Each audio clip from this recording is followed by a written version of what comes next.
Good morning, ladies and gentlemen, and I would like to welcome you to our next talk. It's about quantum cryptography. It's even hard to speak it, even worse to do it, and possible attacks. And I'm glad to welcome with us this morning Antija, Alexander, Christian, and Ilya presenting their work. And for those of you interested, there will also be a live demonstration afterwards on the right-hand side in the exterior of this hall. Thank you very much. Enjoy.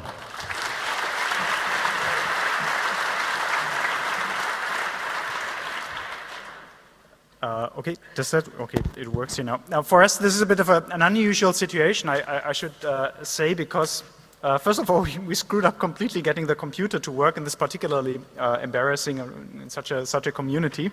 In our physics community, that is actually more likely that it happens. So apologies for this nonsense here.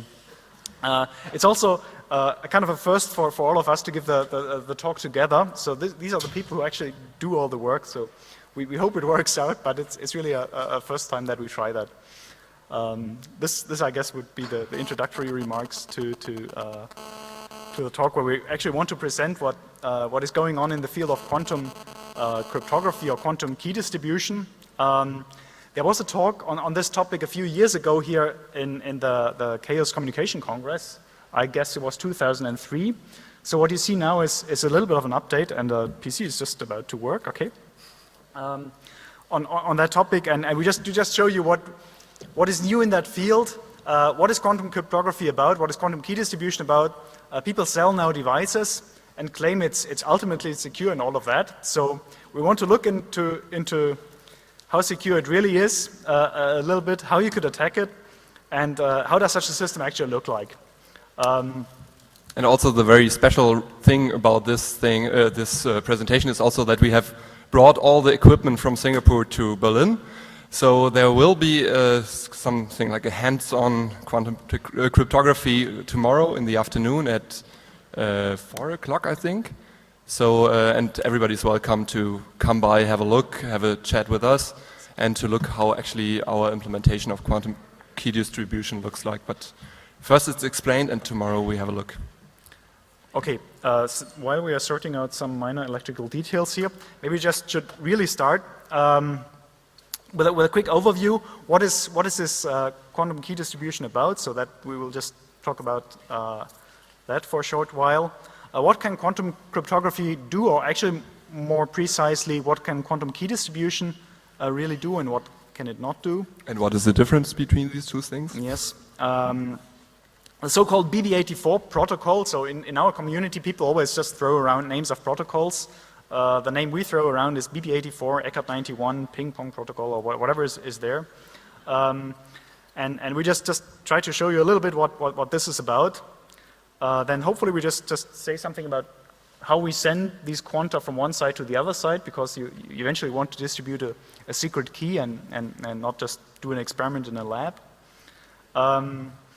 We hope to show you a little bit of the newer developments in that field that is involving a physical property which is called entanglement. I'm afraid that I'm not sure how well it will work out in this audience, but we're sitting down for the last half hour and try to figure out how do we explain this property to you guys that we. Given the fact that we hardly understand it ourselves, and it's one of these quantum mechanics properties which are really, really hard to understand. So we make an attempt, and we try to show you how this can be used in this quantum cryptography business. But this would be all kind of reasonably boring if we don't show how to attack these systems. So we give you a few ideas how to break into these physical implementations. We really invite you to also just look at the code. So we have all the hardware here, we have all the software, we will have it on a server, I think, very soon. We would just invite you to just look at it, play with it, find holes, because if somebody makes a claim that something is secure, it should be tested. I guess that's the name of the game. Everything is under the GPL, so yes. You can also kind of fork it or have a closer look to the code and modify it, and ideally to come back to us with a more proper implementation. Well, or just say this doesn't work because blah, and these are claims which are unjustified. I think this is really what's needed for this key distribution business. We probably will run out of time, but in the unlikely event that we don't, in this presentation, we will just tell you something which is kind of a recent development in this field, where we try to explore this entanglement property such that you actually don't have to trust even quantum mechanics anymore. Again, something we haven't really understood completely, but that didn't prevent us from doing the experiment. So let's start with an attempt of making sure what we are talking about. So whenever you mention cryptography, then you think of sending a secret message from one side to the other side, and this is actually something we cannot do in a particularly smart way. But what we can do is make sure that we have a key which allows you to encrypt a message. Now, that is somehow the difference between key distribution and cryptography. I guess a large fraction of this audience knows this already, but how a secret communication actually, or secure communication actually happens is you do take a key. There's a laser pointer, maybe this works. You do take a secret key, mix that in a smart way with your message, okay? Send it over an insecure channel so everybody can listen into, and nobody can just guess your wish or your secret message from whatever gibberish you send across that channel. And only the legitimate receiver who has the same key is able to decrypt the message and actually find out what Alice wanted to tell Bob very, very securely. This is kind of a standard way of doing communication, and it's actually provably secure. Okay, so this way of sending a message from A to B is provably secure if the length of that key has the same length of the message. And this is one of the few communication scenarios which is actually mathematically proven to be secure. Okay, so and that runs under the name one-time pad or Vernam cipher. So this is how you just securely communicate if you have a key. Now the problem is, how do you get the secret key from one side to the other side? And this is actually the problem we solve. And this is a hard problem, okay? And many people have done attempts of solving that problem in a smart way, so you don't need to carry around that secret key to the other side.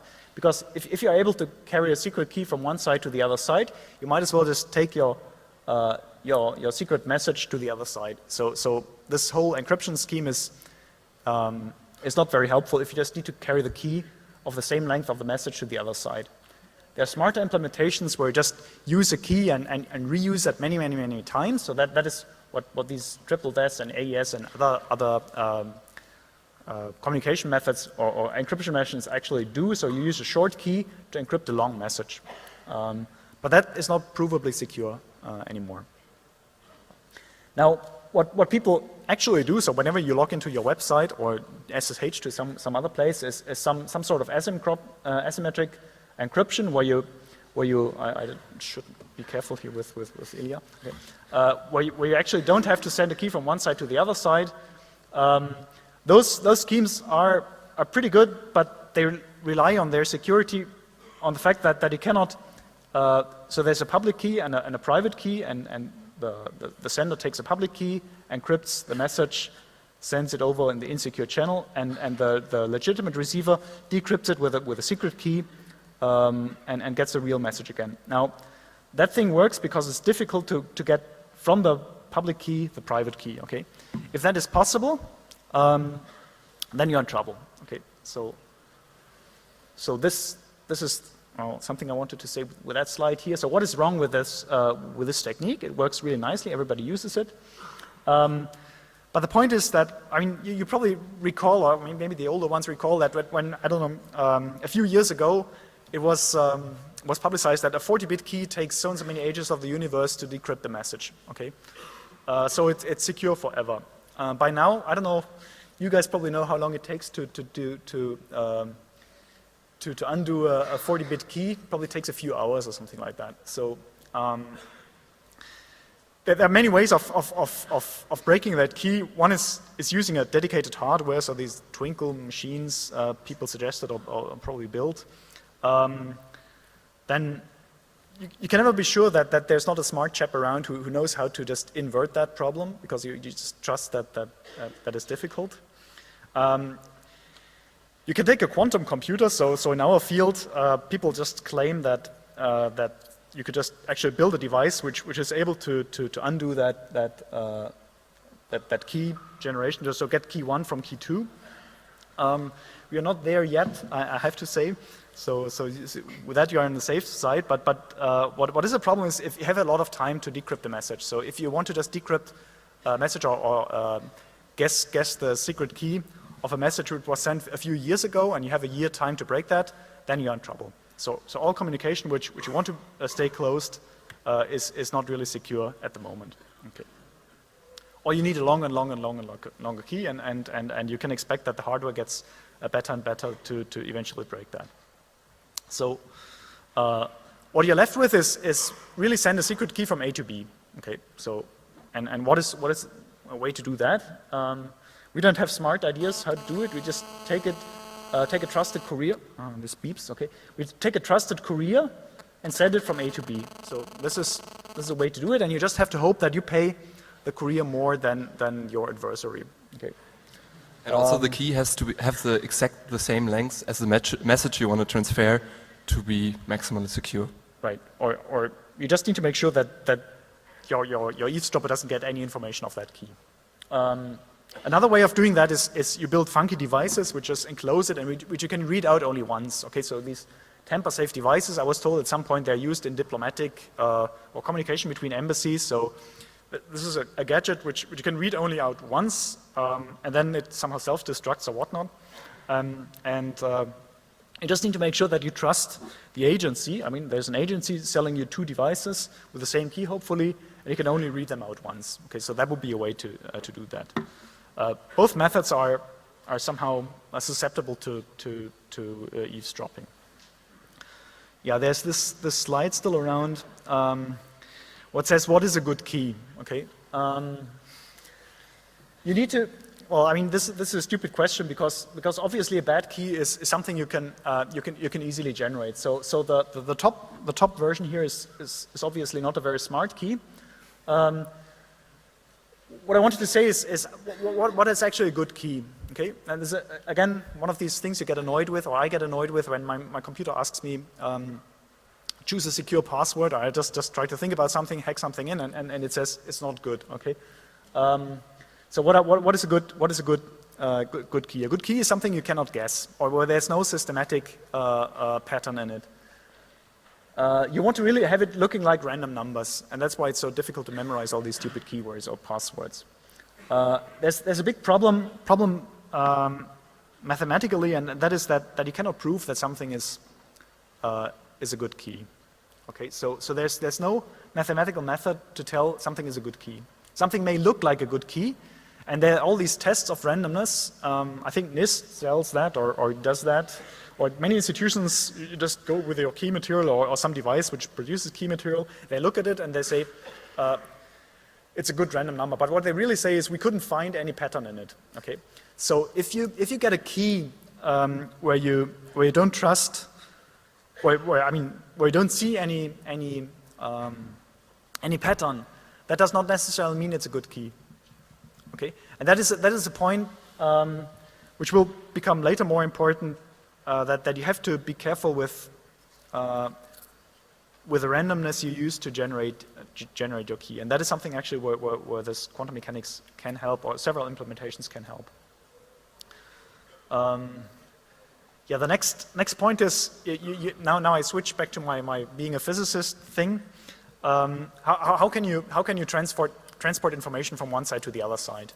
And the first thing you keep in mind is if you trust your courier, you keep in mind that all information is physical. Okay, so you somehow need to write down numbers or need to punch. We saw these steamboat things. If you have this paper strip with holes in it, that can encode information. You can just use a normal pen, write something in the book, and send it by normal mail to the other side. You can send a hard disk to the other side where you have a magnetized thing. You can have electric charge if you have these memory sticks. All information is physical. Like a dye spot on a CD, a light pulse, a radio wave, all is physical. Okay. And in classical physics, you can copy and measure as often as you like. So